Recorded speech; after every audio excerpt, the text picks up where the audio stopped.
Welcome everyone in class and online to the Center for Business Law presentation on sandbagging in Canadian law and practice.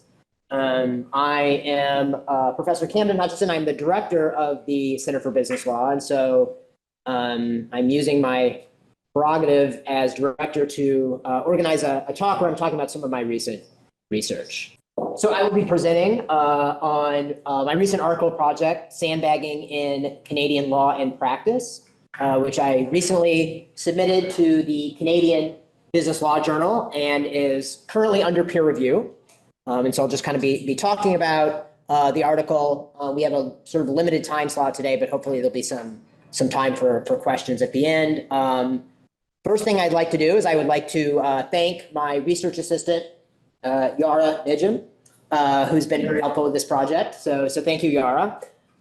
Second thing I'd like to do is to tell you that if you're wondering why is there a picture of race cars on the screen, you're going to have to hold off. I'll tell you in a few minutes.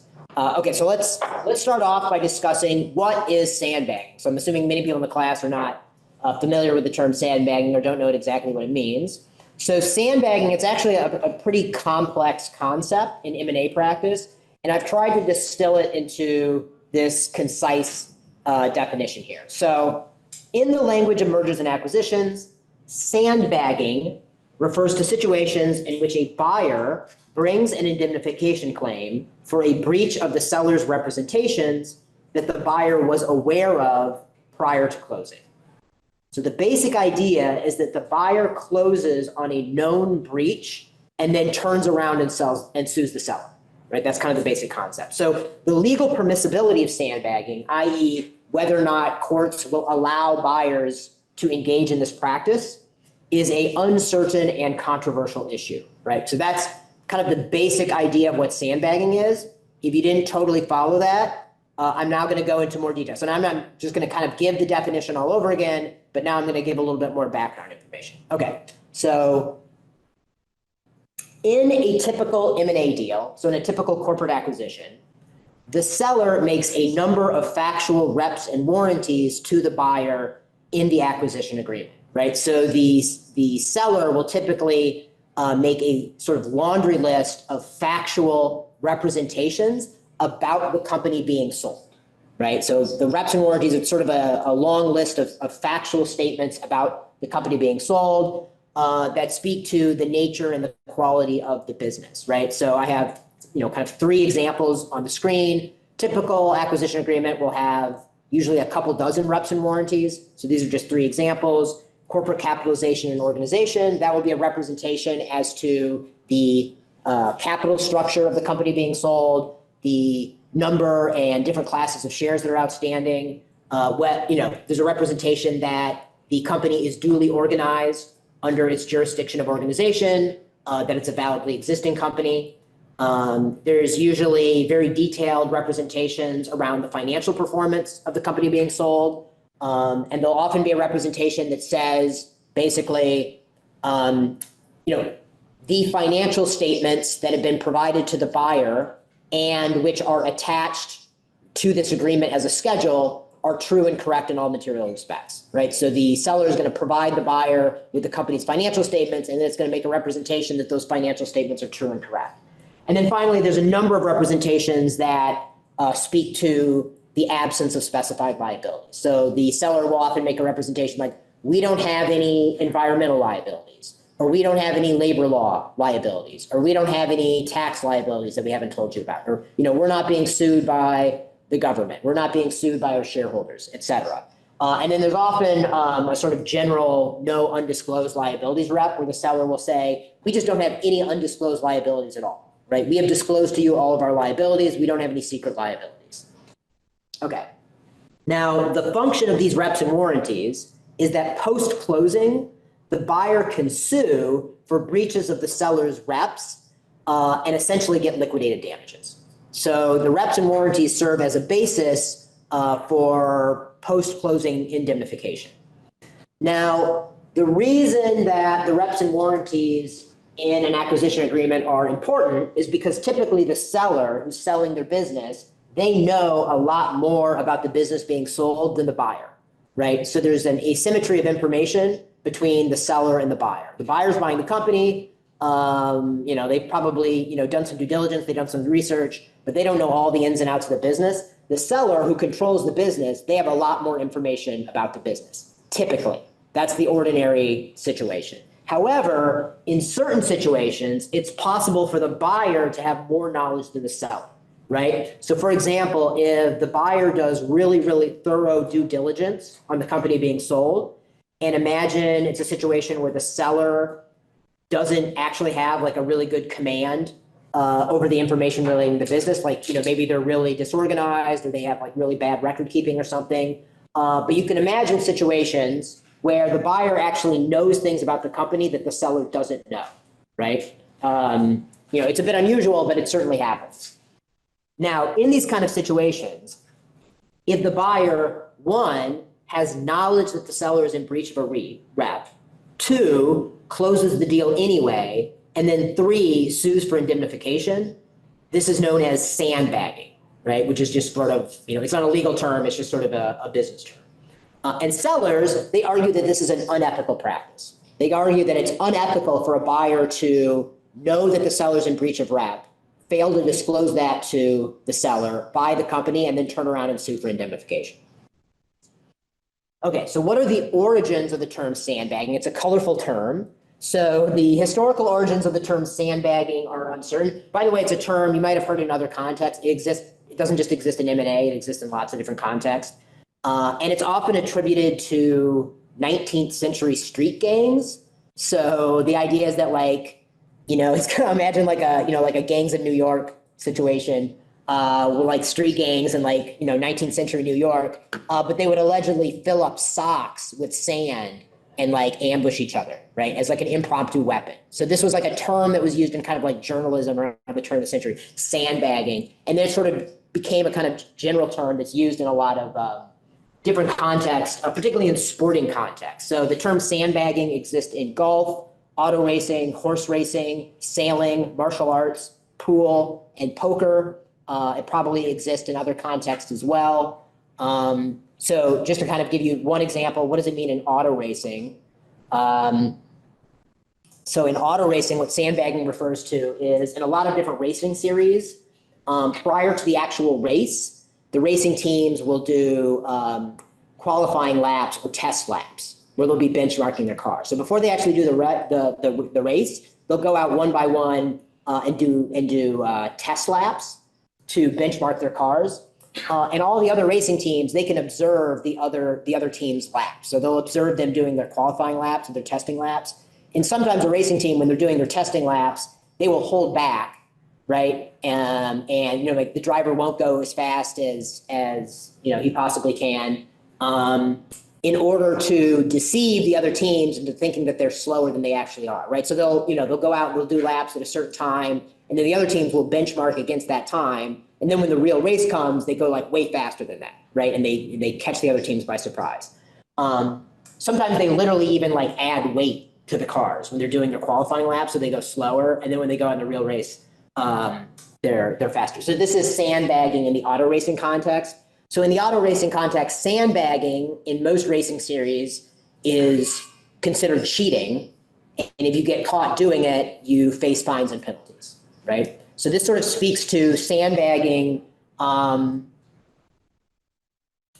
basically being a deceptive practice, right? So the idea is that you're deceiving your opponent by pretending that you are in a weak or disadvantaged position in order to achieve some type of advantage, right? So sandbagging in the M&A context kind of speaks to that, right? Like you're sort of bluffing in a deceptive way. Okay, so what is this paper actually about? That's all background. That just explains what sandbagging is. So what's this paper actually about? This paper assesses arguments for and against sandbagging and their contractual implications in the context of Canadian M&A practice. This paper also analyzes the law of sandbagging in Canada, particularly in light of the duty of honest contractual performance under the Supreme Court cases of Basine v. Hernu and CM Callow Inc. v. Zollinger. And finally, I argue in this paper that Canadian courts should establish a pro-sandbagging default rule under Canadian contract law. So in my argument, I defend sandbagging as a practice. Okay, so one thing you need to understand is that in the negotiation of acquisition agreements, parties often explicitly negotiate whether sandbagging by the buyer is permissible. So this is something that almost always comes up in M&A negotiations, and the parties will negotiate whether or not the acquisition agreement should expressly permit or expressly prohibit sandbagging. And these negotiations have three possible outcomes. One is the inclusion of an express pro-sandbagging provision. The other is the inclusion of an express anti-sandbagging provision.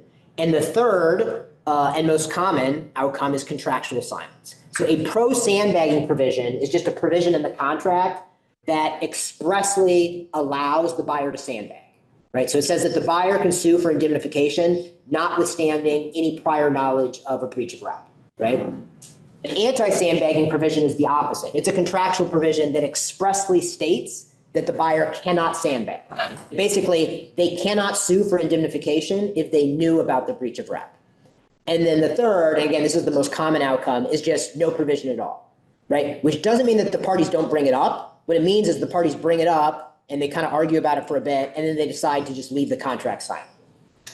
Now, these negotiations are informed by the background contract law of the governing jurisdiction, and the legal treatment of sandbagging varies in different jurisdictions. So some jurisdictions allow sandbagging, some jurisdictions allow sandbagging with certain qualifications, and some jurisdictions prohibit sandbagging entirely. So to give you an example, or to give you a couple of examples, under Delaware law, Delaware has a pro-sandbagging default rule, which means that under Delaware law, the default rule, if the contract is silent, is that the buyer can sandbag, right? It's a pro-sandbagging jurisdiction.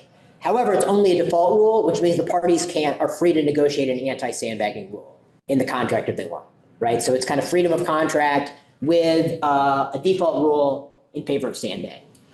New York, which is another major commercial jurisdiction, also has a pro-sandbagging default rule, but it's qualified by the fact that in New York, essentially, if the buyer learns about the breach of rep through an express communication from the seller, like if the seller tells the buyer, like, hey, guess what, we're in breach of rep, then the buyer can't sandbag on that basis. But if they discover the breach of rep through their own independent investigation, then they're free to sandbag. And then the UK, interestingly, is a mandatory anti-sandbagging provision, meaning that not only is the default rule anti-sandbagging, but parties are not allowed to negotiate a pro-sandbagging provision. So no matter what the parties agree to, you cannot sandbag in the UK. So these are kind of the different ways that different jurisdictions treat the sandbagging issue. Okay. So now I'm going to go through kind of the arguments both for and against sandbagging that are commonly deployed in these contractual negotiations, right?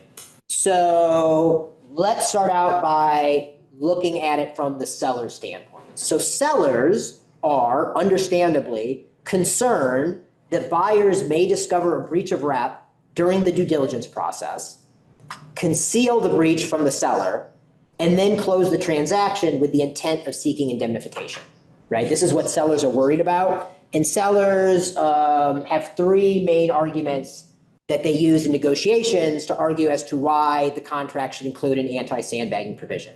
So one argument is that this deprives the seller of crucial information, right? If the buyer has information that the seller doesn't have, then this frustrates the good faith efforts on the part of the seller to reach a meeting of the minds and form a consensual agreement, right? That's one argument. The second argument is that sandbagging forces the seller to accept a lower unnegotiated purchase price. And so to explain how this argument works, I sort of have to give an example, right? So what the seller is worried about in this case is imagine that a buyer is buying the company, and imagine that the company being sold is some type of manufacturing company that, you know, they manufacture some kind of consumer product, right? And let's assume that the buyer, in the course of their due diligence, they discover that there's some kind of, flaw or problem in the product that's being sold by the selling company. And they know, like, all right, I'm making this up obviously, but they're able to predict that there's going to be a $10 million liability associated with the defective products, right? Some kind of product liability claim. But anyways, they're able to quantify this somehow. And they're like, okay, we predict there's going to be a $10 million loss, right? So they have two options at this point. Right? And they've discovered this through their own due diligence. The seller doesn't know. The seller doesn't know about their own defective products, right? Which is plausible. Sometimes sellers don't know this stuff, right? So they have two options. They can go to the seller prior to the signing of the agreement, or even potentially after the signing agreement, but prior to the closing of the agreement. They can go to the seller and say, look, heads up, we've discovered this problem with your product, and we think that it's going to cause a $10 million loss, right? And at that point, the seller and the buyer are going to probably renegotiate the purchase price, right? So the buyer's going to say, there's a $10 million loss associated with your company, so we're willing to pay $10 million less, right? We agreed on $100 million, but now we've changed our mind. We're only going to pay $90 million, right? Because of this liability. And then the seller, they can come back and they say, well, no, like, blah, blah, blah, blah, blah. We think you should only reduce it by $9 million, or we think you should only reduce it by $8 million, or whatever. Or they might say, I'm sorry, thanks for bringing that to our attention, but, we're going to stick with the purchase price. And if you're not willing to pay the full purchase price, then the deal's off, right? And then they walk away from the transaction. Right? But the seller still has optionality in terms of how they deal with this. However, if rather than disclosing this to the seller, the buyer instead simply closes the transaction and then incurs the $10 million loss and sues for indemnification, what the buyer has done is they've effectively reduced the purchase price of the company by $10 million without negotiating with the seller, right? They basically forced the seller to accept a purchase price that's $10 million less than they expected, right? So it's a way to sort of like cram down the price using the legal process. So that's one of the main arguments that sellers argue against this. And then the final argument is that this seems shady, right? That it's just dishonest, right? If you have information about the company, you should disclose that, right? It's not in good faith to keep that information to yourself, right? So this scenario that I just outlined, where the buyer somehow discovers adverse information about the seller, fails to disclose to the seller, and then closes the deal and then immediately turns around and sues the seller, that's the stereotypical scenario for sandbagging, right? That's kind of the stereotype of how this would play out. So this is kind of like a caricatured example of sandbagging that the seller is always going to bring up. The seller's going to be like, look, we need to protect ourselves because you're going to do this, right? Now, right, and these arguments, I think, are all intuitive, right? Like, we can understand where they're coming from. Like, these are kind of intuitive arguments, and it does seem a bit shady to engage in this kind of behavior, right? I submit to you, however, that there are actually legitimate reasons in favor of sandbagging, and that this stereotypical scenario that I've just described, and sellers always bring up in negotiations, although it may happen sometimes, there's actually ways for sellers to be deceptive and to abuse the negotiation process and abuse the due diligence process in a way that buyers have to use sandbagging to protect their own interest. And I'll explain this why. So the arguments in favor of sandbagging are as such. First, the main argument is that it protects the buyer from claims that the buyer had or should have had knowledge of a particular breach. And this is what I'm getting at, right? So the stereotypical scenario is that the buyer discovers a breach, they withhold that information from the seller, and then they turn around and sue for indemnifications, right? And the idea is that this is sort of deceptive in some way. I'm sure that happens sometimes. I have rarely encountered that in my own professional career, but what I have encountered, and I'm speaking from my personal experience as a lawyer, and also I don't get into this, but in the paper, for part of my research, I interviewed about a dozen or so practicing lawyers in Canada, and they all agreed, and they all told me the exact same thing. Rather than the stereotypical scenario that the seller evokes, what is much more likely is that the sellers abuse the due diligence process in a way to prevent the buyer from bringing legitimate indemnification claims. And so the way that this works is, I'm sure everyone has some idea of what due diligence is, so I'm not going to explain what due diligence is. But due diligence requires that the seller provide the buyer with a lot of information about the company, right? The reality on any deal is they rarely disclose all of that information at once. They're rarely like, okay, here's all the due diligence information you need. What's much more likely is the due diligence info that the buyer is digesting. It kind of comes sort of in a trickle, right? So the seller is like constantly releasing more and more information. And the reason why is just like, it's just really hard. It's kind of like discovery in litigation. It's just really hard to produce all that information really quickly. So they're constantly updating the due diligence. There'll be a data room that contains all the due diligence that the buyer needs to review.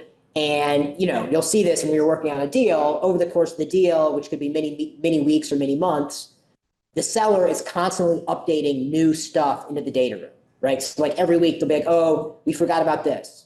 Here's some new information. Or like, oh, our controller just gave us this. Here's some new information. Right? So this will go on all the way up to the closing, like literally up to like the day before the closing. And so what the seller can do, and what I have seen sellers do, you know, with my own eyes and my own experience, is what they can do is like the day before the closing or a couple of days before the closing, they can upload like 1,000 documents to the data room and be like, oh, you know, we forgot about this file. Here's 1,000 documents, right? There's no way that the buyer and the buyer's lawyers are able to diligence that before the closing. So in that situation, the buyer has two choices. They can delay the closing, right? Or they can just close over this outstanding, right? They can just basically say like, you know, we're not gonna be able to process this due diligence. We're just gonna close anyway and hope for the best. Hope that there's nothing bad in there. Assuming that everything else in the deal is going well, 9 times out of 10, the buyer will just close, right? They're not going to delay the closing. They'll just close and hope that there's no issues in the due diligence. Okay, so if they do that, and then it turns out that there's some kind of smoking gun in this 1,000 documents that were uploaded, you know, the day before the closing or whatever, and then the buyer finds out after the closing, like, oh my God, there's this horrible product liability issue, right? And we didn't know about this, right? If there's something in that 1,000 documents that, you know, either directly discloses this problem or even indirectly alludes to the problem, then the seller can say, whoa, you can't sue us for indemnification. We told you about that, right? You can't sandbag us that way, right? And even if the buyer didn't know, even if the buyer never looked at the 1,000 documents, the seller can still make the argument, like, even if you didn't literally know, you should have known. We told you, we gave you the information. You should have done your due diligence. You're sandbagging us, right? I think that this in the real world is a much more plausible and common occurrence than the story about the buyer, you know, sort of being like, oh, I'm going to close the deal and then enter into litigation. So that's one strong argument in favor of sandbagging. Is sandbagging effectively prevents sellers from doing this. It prevents this tactic. It prevents sellers from abusing the due diligence process in order to protect themselves from indemnification. The second argument is that the buyer is purchasing the reps and warranties themselves independent of knowledge, right? So the buyer can argue like, look, we're paying you a lot of money for your company, and the reason that we're willing to pay you that money is because we're protected by indemnification, right?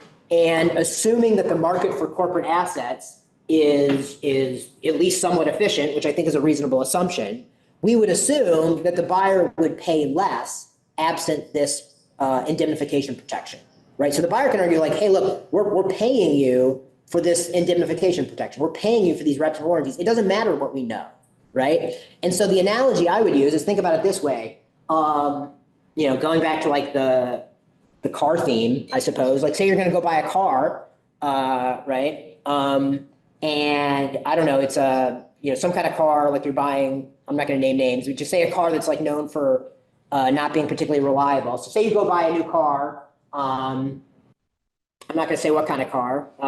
Say you go to buy a Tesla, right?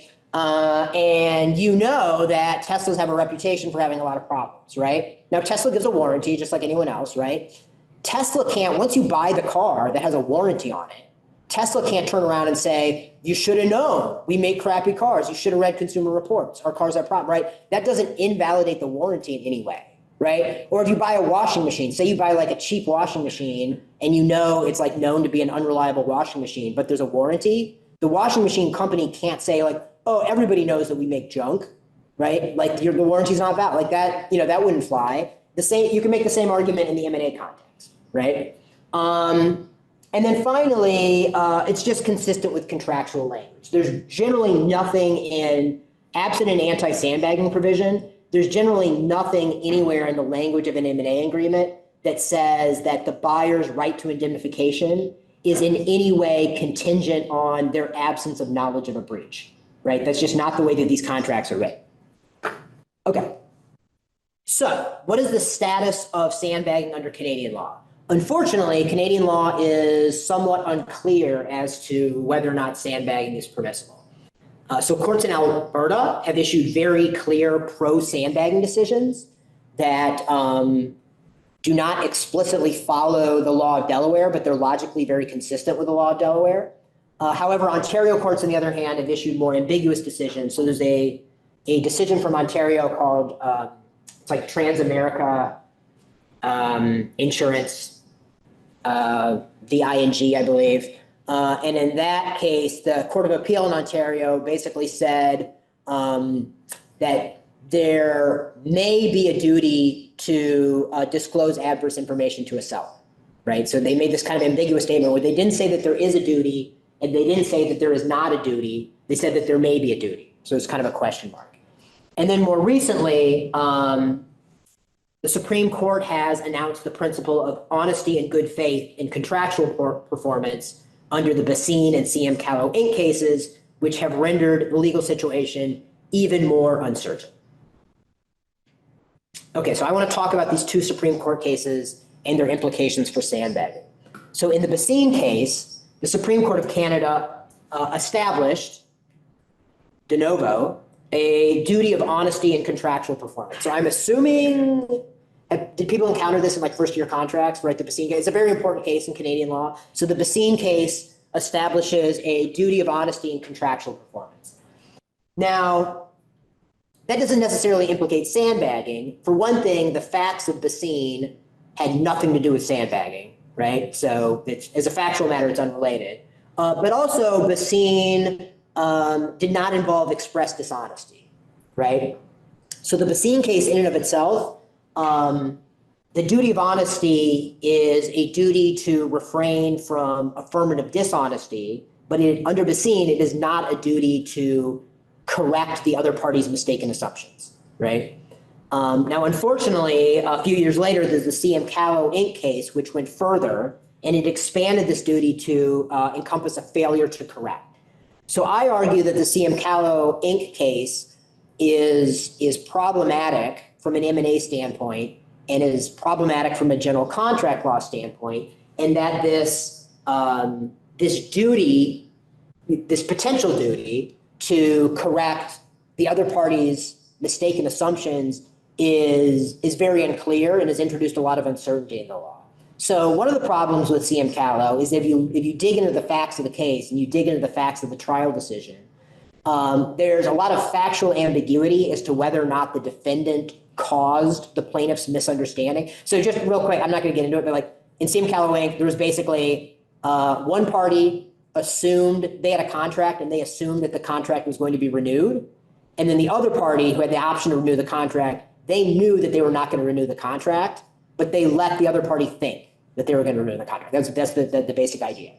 Now, there's a fundamental factual confusion in the case as to whether or not the defendant caused the plaintiff's mistaken assumption in some way, right? And it's just like there's literally totally contradictory statements by the court in the case. And that's just kind of a factual ambiguity.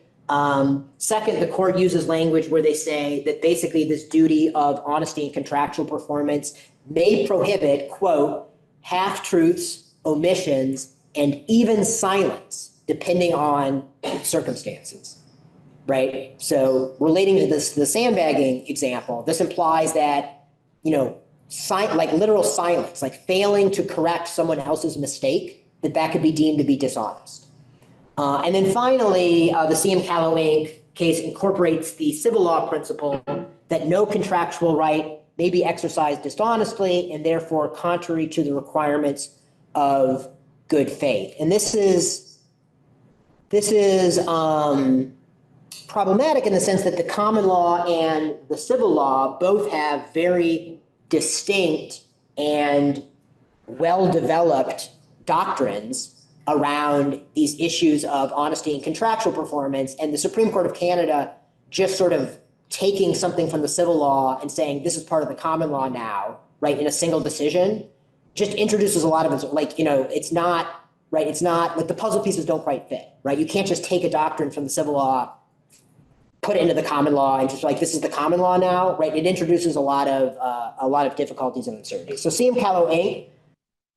basically seems to suggest that there may be situations in which if a party knows that the other party's in breach of rep and they don't tell them that they've failed to uphold their duty of honesty and contractual performance, right? Now, CM Callow Inc., it does not clearly say that. It just suggests that that's possible. So CM Callow in particular, I think Basine is less problematic, but CM Callow in particular has introduced a lot of uncertainty into this issue. Okay, so finally, I argue that Canadian courts should adopt a clear pro-sandbagging default rule. And I argue that sandbagging supports the fundamental economic purpose of representations and warranties, right? And I sort of use kind of an economic theoretical argument, but I'll just sort of, you know, give you the broad strokes on this slide. So basically what I argue is that an anti-sandbagging rule, so a rule against sandbagging, that potentially undermines the reps and warranties themselves by reducing the party's incentives to develop information, right? The economic purpose of the reps and warranties is to resolve the information asymmetry that exists between the buyer and the seller, right? So as those of you who've taken corporate transactions or are taking corporate transactions, you know that information asymmetry is one of the major causes of market failure, right? And it's one of the major reasons that parties are unable to negotiate consensual transactions is due to information asymmetry. So an anti-sandbagging rule may undermine the purpose of the reps and warranties in reducing information uncertainty in a number of ways. First off, sellers have this incentive that I sort of described to swamp buyers in what I call noisy information, right? So this is uploading the 1,000 documents the night before the closing, right? This is noisy information that it's a lot of information, but it's really low quality information, right? It doesn't really provide anything valuable to the buyer. And it doesn't really reduce the information asymmetry problem. But sellers have an incentive to basically dump all of this noisy information and then use it strategically to avoid their indemnification obligations, right? So what I mean by noisy information is low quality information that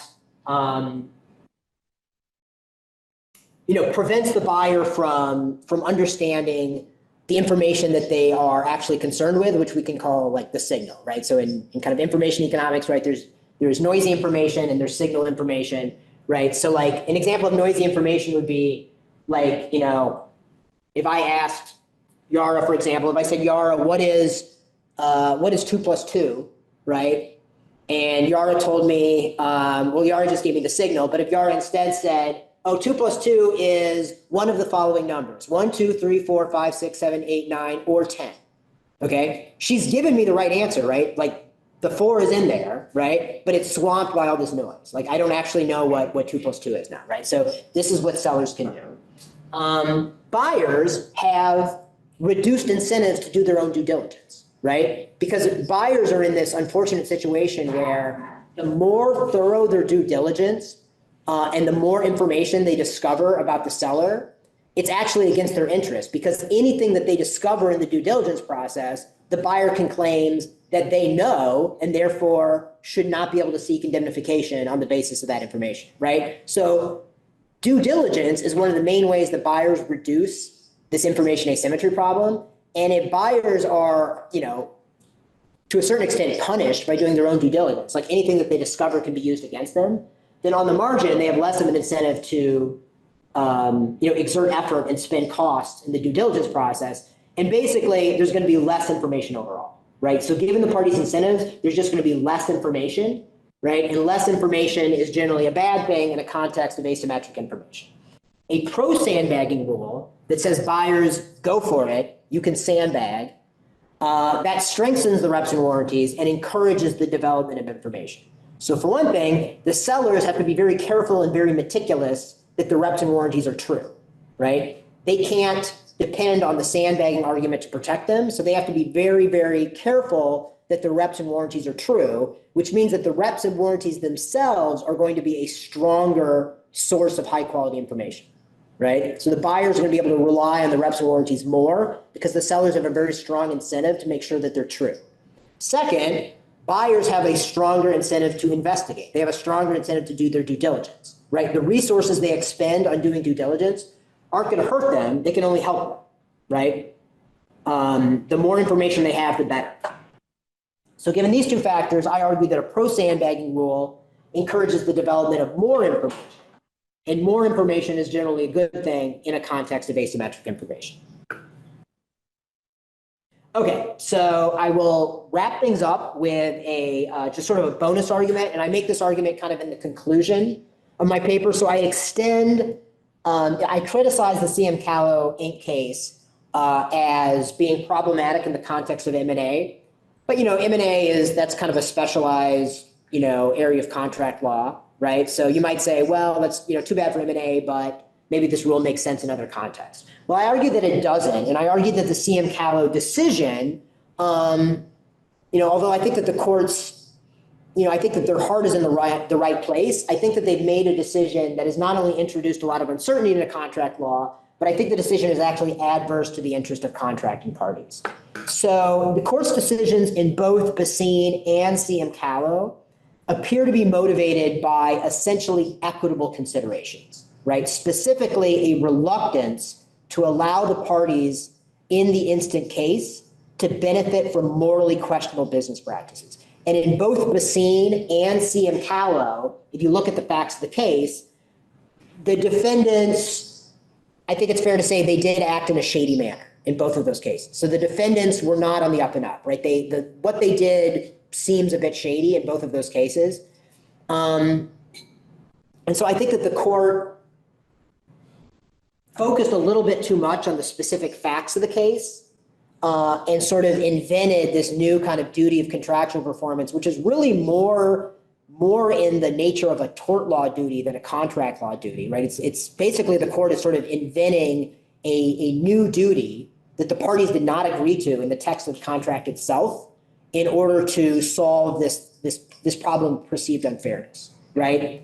So I argue that the court's decisions, although aesthetically appealing in a moral sense, right? I think the court is sort of arriving at the outcome that kind of, makes everybody feel good if you're just looking at the specific facts of the case. It raises very, very serious issues for parties that are attempting to plan complex business transactions. In the business world, particularly if you're talking about complex corporate transactions, legal certainty and the ability to rely on the written text of your agreements and the ability to rely on courts interpreting your agreements in the way that they are written, rather than sort of inventing these new duties or kind of coming up with sort of new obligations that the parties themselves did not agree to. I think that is,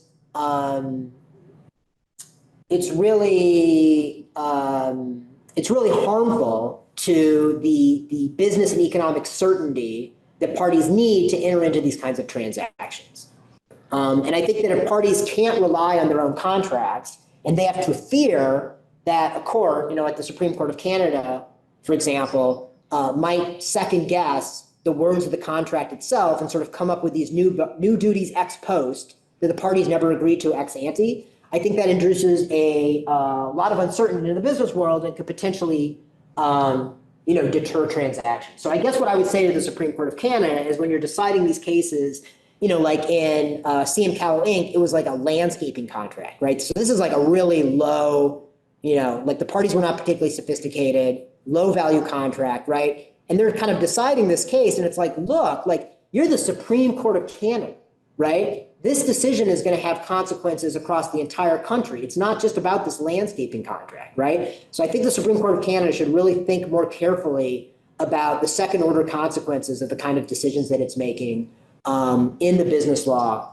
world. So I think we're kind of stuck in this sort of, twilight zone where we're not really sure exactly what the implications of CM Callow Inc. are. I think it's very unlikely that the Supreme Court of Canada will ever accept an actual sandbagging case in an M&A context on appeal. Right? I don't think that's ever going to happen. And, frankly, I hope it never happens, given the record of the Supreme Court's decision-making in this area. And so I think we're kind of stuck in sort of unfortunate realm of uncertainty. But I would encourage lower courts to adopt, to the extent that they can under existing precedent, a pro-sandbagging rule, at least in the context of sophisticated commercial and corporate parties, right? With the landscaping guy, okay, maybe we can have a different rule for less sophisticated parties, right? Where there might be more fairness concerns, but certainly for sophisticated parties that are entering into high value transactions, they can look after themselves, they can look after their own interest, and we should abide by the contracts that they agree to. So that's my presentation on sandbagging. Thank you very much. And we've got 5, maybe 10 minutes for questions. So feel free if you have any. Thank you for your presentation. Thank you for coming. I'm so familiar with the topic, so And we'll encounter this in corporate transactions probably in a few weeks. So not in this much detail, obviously. I'm kind of curious how negotiations for a pro-sandbagging provision might look. So absent a pro-sandbagging default, how does a party elicit they want to sandbag contraction? Yeah, so that's a great question. So it's a very and I'm going to speak right now again from my own personal experience, and then also I kind of surveyed a lot of partners at law firms I know in Canada and kind of asked them how this goes. So the reason that this is a tough issue is that negotiation, it's a really, really sensitive negotiation. And I think what maybe you're getting at is that it sounds really bad from an optical standpoint. Look, we need a pro sandbagging provision. The first thing the seller says is oh, great, you're planning to sandbag us, right? And so it's the sandbagging negotiation. It's often a difficult negotiation. It can be an emotional negotiation. It's often a hard negotiation. And that's one of the main reasons that the modal outcome in these negotiations is contractual silence. The parties they bring it up and they're look, we're just going to fight over this. It starts to develop ill will. And then both parties are pretty comfortable. Look, it's probably not going to be an issue. And if it is an issue, then see you in court, I guess. But it's not worth fighting over right now. But you're absolutely right that it's an uncomfortable issue to bring up, and it kind of gets the seller on the defensive. And you could probably see both the seller, even though I personally, just based on my own experience, I think that the pro sandbagging argument is more compelling in these negotiations. Both the seller and the buyer, they both have very legitimate concerns, right? So it's a tough negotiation.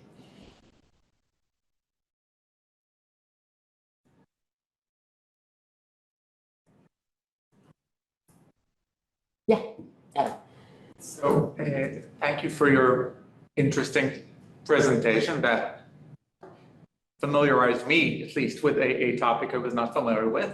So I have a couple of ideas for packaging your position, the pro-sandbagging position, doctrinally. I mean, this could also work. So here are 2 simple ideas. One is that you can say that parties to a contractual negotiation who discover that the counterparty breached have a duty to sue immediately or as soon as possible. And that if they don't sue or wait, this could be seen as a special form of laches inequity. Or does this work the other way? So that's one idea. And the other is that potentially, this seems to work against much of what you said, but potentially one could extend the duty of good faith in contractual performance to the negotiation phase. I.e., you could say that there's also a duty of good faith in contractual negotiation, in which case, for example, if a seller makes some reps but keeps some interesting facts back, that would be seen as a breach of this duty of good faith in negotiation. Yeah, and I'm actually open to that. So I don't want to say that although I'm probably mostly opposed to the scene and the introduction of a duty of honesty and contractual performance. I'm not entirely opposed to it, and I think there's definitely scope for your argument. I think the problem is, and I expand this more in the paper, that what you're saying is, I think that's totally acceptable in theory. Like what you put, like that might be a good rule in theory. But the problem is you still have the situation where like basically like the seller dumps a lot of info the night before the closing and then tries to use that to protect themselves. And according to your theory, like that, the buyer should still be protected in that situation because the buyer can say, look, we negotiated in good faith, right? But the problem is just the availability of the claim that the buyer knew or should have known of a particular breach, then that's going to get hashed out in litigation. So it basically just increases the incentive of the seller to litigate the matter. And if you just shut it off, like, so basically if you make a hard rule that says no matter what, the buyer can always sandbag, then I think there's going to be less incentive to litigate and there's going to be less actual litigation. So from like a judicial efficiency standpoint, like I think we want to avoid litigation. Does that make sense? It does, but then you can use, the sandbagging, quote unquote, talk, you could actually use the sort of rule of suggestion because they can say, you, the seller, haven't disclosed this or that issue to us, or you bombed us with 1,000 pages 24 hours before closing, knowing that this would compromise our ability to do serious due diligence. So that constitutes not bad faith negotiation, essentially, and maybe that could work for the sandbagging topic. Yeah, part of it, and I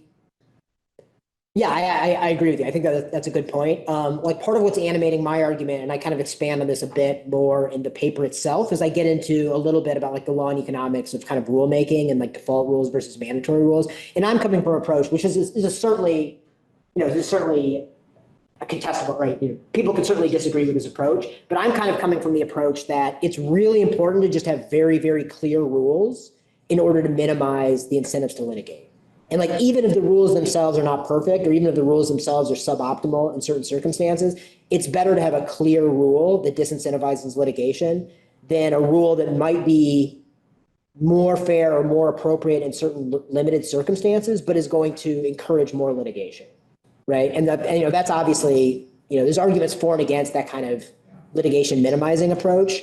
But I would argue that like most business people ex ante would prefer a clear rule. Like they'd prefer to be bound by a clear rule that's not they'd prefer to have their hands tied and not get into a situation where either party could have an incentive to try to litigate things, because that's just sort of the worst outcome for everyone.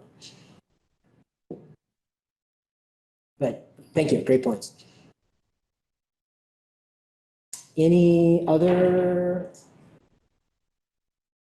questions, comments, thoughts, anything online, Justin? Okay, I think we can end it there. Thank you very much, everyone, for coming.